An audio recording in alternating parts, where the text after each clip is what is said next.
الله الرحمن الرحيم الحمد لله رب العالمين وبه نستعين على أمور الدنيا والدين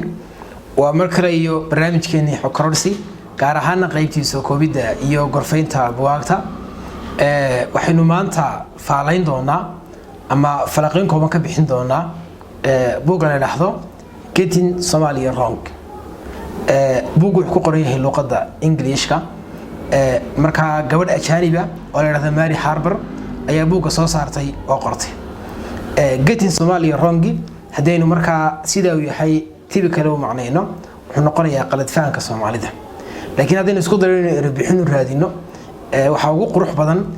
sida uu ku macneeyay Abdulcasiis Mahdi inuu oran karnaa warxuma tashiilka Soomaalida Getting Somalia Wrong buugaas ayaan isku dayi doonaa hordhac kooban ina marka koowaad ka bixiyo deedna xorka buugaan u galo aan ku xigsiyo marka buug waxaynu ka qaadan karno ugu dambeyn aan ku soo gunaanado dariisha buugu leeyahay ama intaan akhriyay aan ka arkay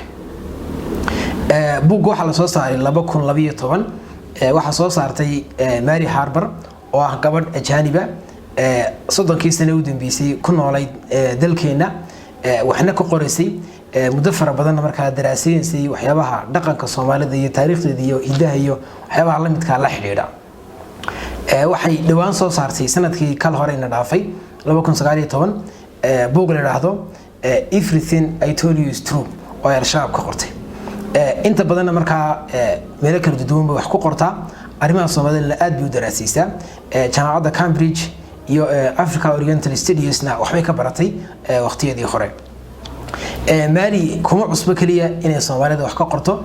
laakiin Faransiiskana waxbay ka qortaa luqadaha kala duwan Englishka iyo Faransiiska iyo waxyaabaha la midka ay ku hadashaa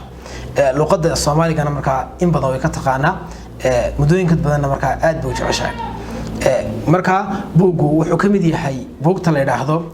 African Argument oo taxana ama dooda Afrika buuga kala duwan oo laga qoray mid kamida weeyaan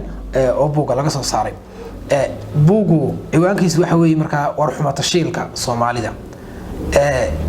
sabab waxa ka warrameysaa Mary Soomaalida waxyaabaha mataqaanay dadka kale ay ka haystaan sida ay tahay waxyaabaha ka dhex jira iyo mataqaanay marka wacigoodu sida uu yahay marka kood waxa ku bilaabaysaa oo ay leedahay Soomaalida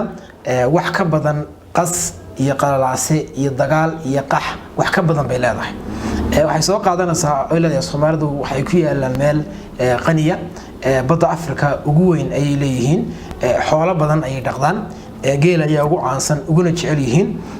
Soomaalidu waxay leeyihiin hiddo iyo dhaqan marka soo jiraan muddo fara badan soo jiray Soomaalidu waxay leeyihiin marka waa dadka ugu aftahansan marka la eego caalamka waa dad oratory ama aftahana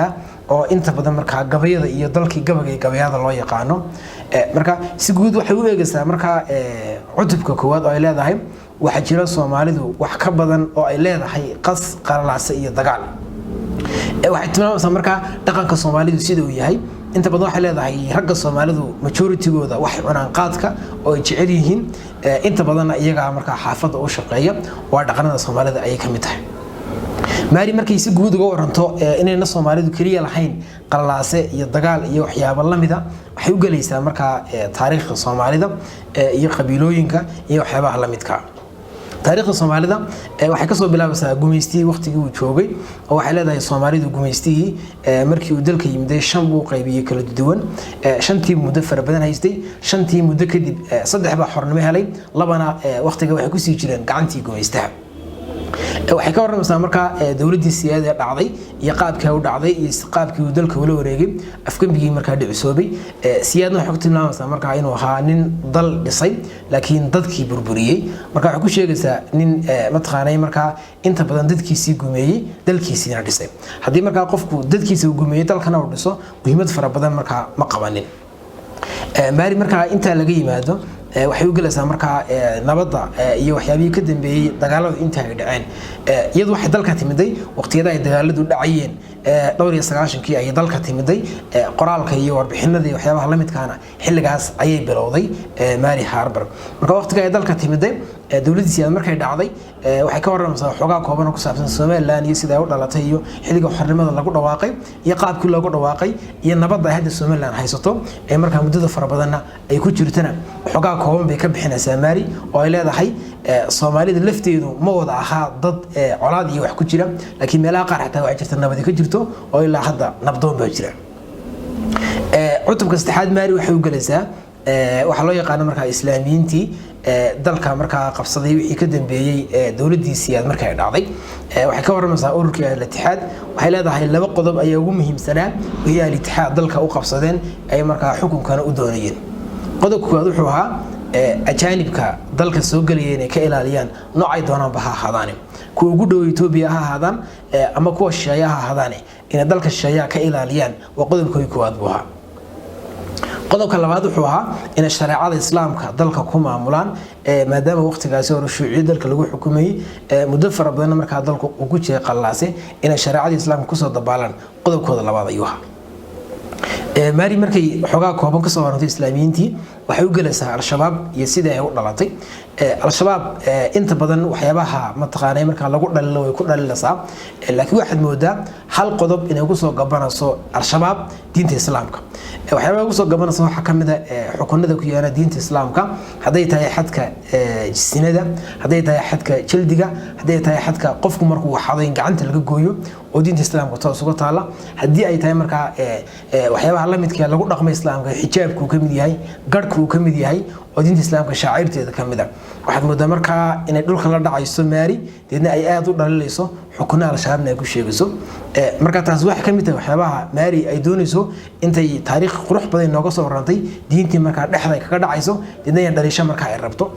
marka al-shabaab soo gaadho ay waxoogaa inta la isla yaqaanay al-shabaab lagu dhalilayo ku dhalisho diinta islaamka xukunadeeda galaysa markaas ay leedahay xukunada noocaas waa kuwa cawaanimo Soomaaliya meelo kamid ah waa lagu dhaqmaa wadaadda gar waaweyn iyo dumar xijaabo waaweyn lagu xiray oo carabta ka yimiday ayaa diinta islaamka marka waxyaabaha noocaas ku sameeyay ay leedahay marka inta laga yimaado waxay u galaysaa Mary waxyaabihii dhacay marka dagaaladii sokeeye markii ay dhaceen dadka Soomaalidu siday noqdeen dadka Soomaalidu caalamka ayay galeen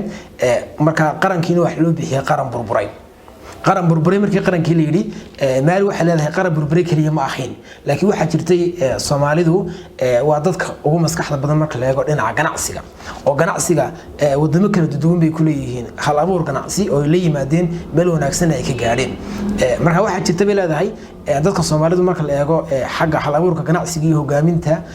waxyaabaha la xiriira ganacsiga waa dadka ugu horumarka wanaagsan dagaalkii kadibna waxyaabaha ku amaani kara Soomaalidu waxa kamid ah bay leedahay ganacsiyada iyo waxyaabaha la midka oo meel wanaagsan ay ka gaadheen marka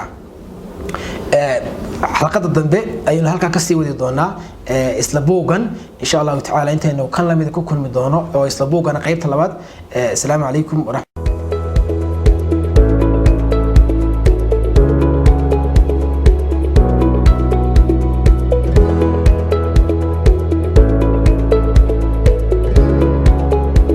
adoo suuqiyo sayra joogiyo adoo subaxii salaadaha hore sariirta hurdada siru jiifoon weli sare kicin saqda dhexe iyo duhur saafiya saacadoo idil sarif lacageedoo ku saacido oon ku siri haynsamow boodhari hayse seegina